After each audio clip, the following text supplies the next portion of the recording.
that person has something to do with the person who is taking pictures over the candidate's shoulder. Some relation to the two subjects. During the meeting, Deborah Smith, a trustee from Jackson County, spoke directly to the public to voice her frustration with local media reporting, saying coverage has created vitriol against the newer trustees who are pushing change. While Smith spoke in a public forum, that wasn't the case for whoever sent a series of anonymous threatening emails to the FRL librarians, trustees, and members of the media. The Silva Herald was the object of ire in a complete couple of emails. The author focused on Jackson County Commission candidate Casey Wallawinder's text messages with Silva Herald reporters David Russell and Beth Lawrence.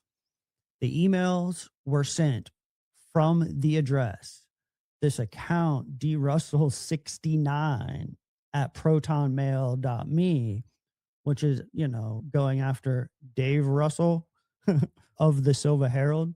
The author claimed that Russell and Lawrence were colluding with extremists to create a mob response to recent FRL board decisions.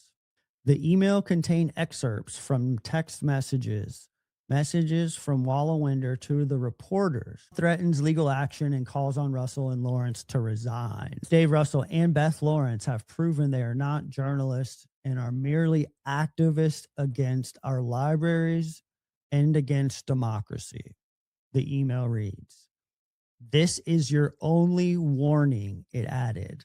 Smoky Mountain News has obtained 6 photographs taken from over Wallawinder's shoulder that depict the text messages. The individual who provided them to the Smoky Mountain News said they were received from Gaston not long after the meeting.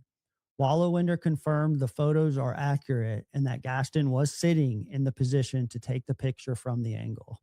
They are harassing this candidate and taking pictures over her shoulder of text messages that she's sending to reporters. Based off of what I'm reading in this article, it appears that the person who operates this email address, drussell69 at protonmail.me, that person has something to do with the person who is taking pictures over the candidate's shoulder. Some relation to the two subjects. Wallawinder recalls an interesting interaction with Jackson County GOP Chair Keith Blaine, a close ally of Gaston's.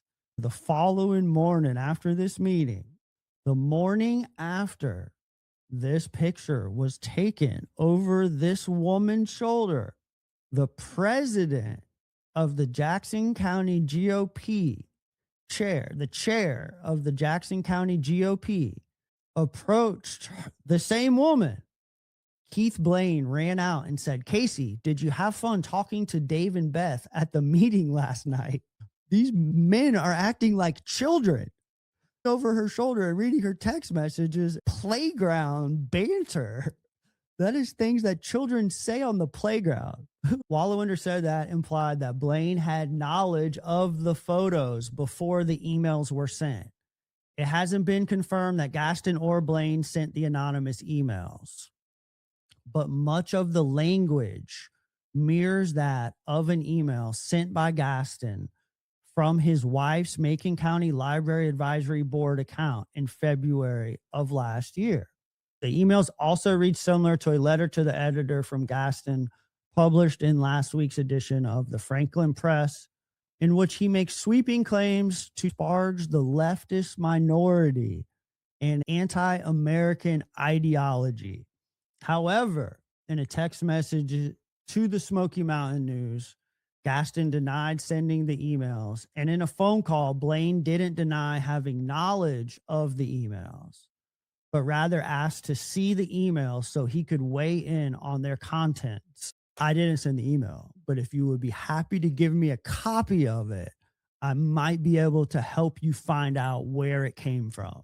Text message to the Smoky Mountain News, Gaston didn't deny taking pictures of the text messages, but did note that the photos of Wallawinder colluding with the local press were forwarded to a good many people. The message also featured attacks against several groups, again, using language similar to the emails. There's a pattern of language. I would, if I could get a copy of this email, Dave, I would be happy to investigate Jim's public writing. I would be happy to do a live public comparison.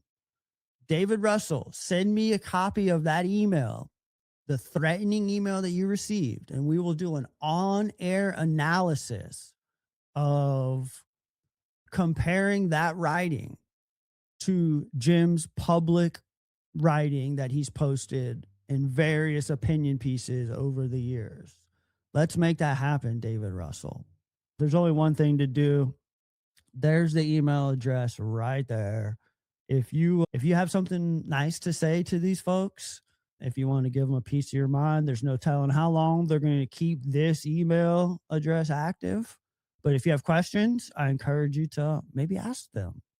What does all this shit mean? drussell69 at protonmail.me.